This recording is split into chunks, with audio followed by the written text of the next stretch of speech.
Da da da da da da da da.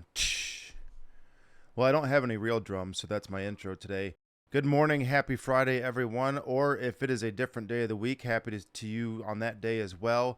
So today I want to talk about 4 things high conversion websites do differently. So this is going to be a pretty quick video or audio if you're listening to this in your car or somewhere else. We deal with so many websites on a weekly basis, and through all of our different studies, when we're going through and providing, analysis of a site, we tend to see the same things happen over and over where people aren't getting conversions from their website. So I wanted to break this down, just give you short answers, quick things to look for on your site if you're looking to do a rebuild, or things that we'll take a look at when we're rebuilding a site or changing it to be something that's going to be a higher conversion website due to paid ads, etc.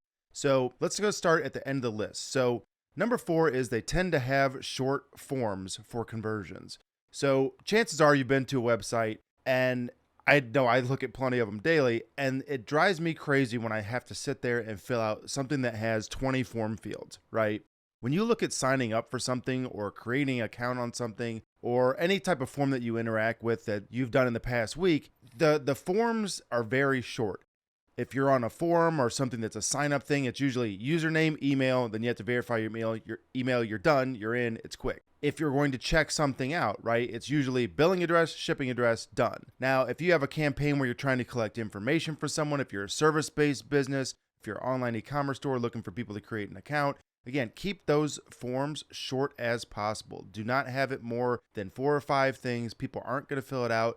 Now, there is a little bit of a benefit now with the modern browsers like Chrome, etc., to where they're going to autofill your information. That definitely does help. But if you're a person that's starting on a new website, or you clear your cookies or your cache on your website browser often, definitely make sure that you're looking at keeping those forms short as possible. Number 3, these websites test their headlines. So a lot of people have the misconception that your website is like a book. Once it's written, it's printed, it's done. It's not. A website is designed to change, is designed to evolve.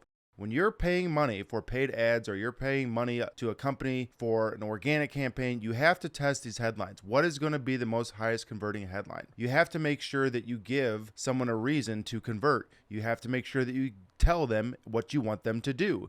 We've done a lot of studies on this, and you can change a conversion factor by 30 to 40% just by saying the right thing, right? It's kind of like when you think of like a good slogan for a website or a product or a company. That slogan catches your eye, it's memorable, etc. And when you mention pain points or when you mention an exact action, what you want someone to do, that's definitely going to have an effect on, how quickly you grip them into what you want them to do. Is it gripping? Are you telling them to pay attention? Okay.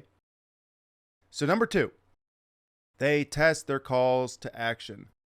Your call to action is literally the last thing they're going to read before they convert. So if you think that that's not important, you are wrong. You have to make sure that you tell people exactly what you want them to do and why they should do it. Your call to action. So for example, on our site, get a free consultation, boost the traffic of your website, get better conversions from AdWords. These are all good things. So as a consumer, you're like, I want to do that, therefore I'm going to convert, because that's what you came to a site like ours for. If it's a product-based site, definitely, tell them why they need to do that. Is there a discount? Is there a reason why your product is better than another one? And can you show that to them quickly? So testing your calls to actions, again, think about it like this. It is the last thing that they will read before they're going to convert. Make sure it's a good one. Which leads us into number 1. High conversion websites always make their unique value proposition or propositions clear. You need to make sure that you're telling people exactly what you offer and why their time is well spent and their conversion is well spent on your website. You should not waste people's time. I see this all the time on websites that we analyze, and people go on and on and on and on forever. They have these massive, crazy long pages, which it's fine to have a good page for SEO value. There's nothing wrong with that. However, that's not the best place if you're trying to convert somebody. You're going to have your SEO-based pages. You're going to have your conversion-based pages. And those can be separate and those can be different. And I know there's this big conception in the marketing world that, having a SEO-based page that's more of a long-form content is a bad thing because they used to call them doorway pages and all that. It's not, right? If people are looking for information, there's an area on your website for that. If people are looking to get quick answers to quick questions and convert, there should be places for that. Your website, again, is an evolving thing. It's not meant to be a book. It can always change. So when we're looking at all these things, forms, headlines, calls to action, value propositions, all those things can and should change over time as you learn what is and isn't working. So now I want to go into some bonus things. So there's other things that you can try to add to your website that should help with your conversions. Now, this is considering if everything else is healthy. Of course, you don't want to throw something that's really modern, such as a new widget on a website that's 20 years old. It's going to stand out as different, right? There's going to be something that's odd about that. So some other things that you can add to your website, looking at like a chat now button. So a chat now button can be like an agent, whether it's someone in your office, or they also have products where you have a live agent that you basically buy their time elsewhere. That's a good option to have because you can respond to people right away while their interest is actually, on your site, within your site, browsing your content. You can say, hey, I'm here. Let us know if you have any questions. We've noticed that on our own site when we added one a number of years ago, that we were able to engage people much more quickly, and we were able to answer questions directly that they had versus waiting on them to go and find the form or to call our number, etc. Also, security seals.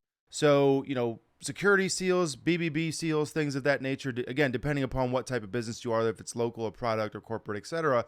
But having things that say this website is secure, this website is trusted by XYZ company, and make sure it's through a bunch of good companies, right? Like, don't have something, I see badges all the time, we're accredited by this and we're sponsored by this, or whatever the case may be. Nobody cares if they haven't heard of it, right? So make sure that you have the big, heavy hitting things on your website that can recognize in terms of trust factors. Also look at including discount information in some of your calls to action. So for example, if there's product A versus product B, and let's say one of those is one of your competitors, you want to make sure that you're saying, hey, ours is less expensive. And obviously with your headlines and calls to actions, make sure that you show why it's better, but especially if it's better and there's a discount on top of it. And there's different ways to look at that. Some people don't want to offer discounts because they think it's going to make their product look cheap. But chances are, if you're really trying to make a heavy change in terms of conversions, you could always offer a little bit of a discount. Everybody, marks their stuff up because they have to stay in business, right? If you sold it at cost, you wouldn't get anywhere. But you can afford to take a little bit of a hit if it's going to get you that much more conversions. And then take a look and study and see how many more people actually converted from that, when you applied that discount to it. If you marked it down 5% or 10%, but you know it's a 50% increase in your conversions, you're probably on the right track to something special there. So the last thing I want to talk about is changing calls to action colors. So for example, your call to action buttons, people shouldn't have to hunt for that. I know this is such a simplistic thing, but it's just something that's always overlooked. We did a study where we changed a call to action button from green, which everybody would think would be the one to go for because green means go. And it goes against, it goes with everything that web psychology tells us that green means go. People see green, they're going to do it. We actually changed a call to action to red. It actually increased the conversions by about 30% on this website because red gave the sense of urgency versus green. Now, I'm not advocating that everybody go out and change their website colors, website button colors to red to green or change, whatever color they have to another one. But keep in mind what you want people to do, right? The web is such a subjective thing. You really have to guide people in what you want them to do. So from the colors of the buttons to the length of the forms to what you say in your headline to what your call to action is and how you present your unique proposition to the client, definitely take a look at all these things. So quick video. I super appreciate everybody that listens to these and interacts with these. We've had a great response to these in terms of YouTube, on our Facebook, Instagram, etc. Thank you for everybody that listens to these. They do take time to produce, so we definitely like to have people listening to them and interacting with them, and we like getting the questions and the comments. If you have any questions about what we talk about, definitely visit our website. We'll leave links and everything down in the description. Like and follow our channel. We appreciate all the support, and we'll talk to you next time.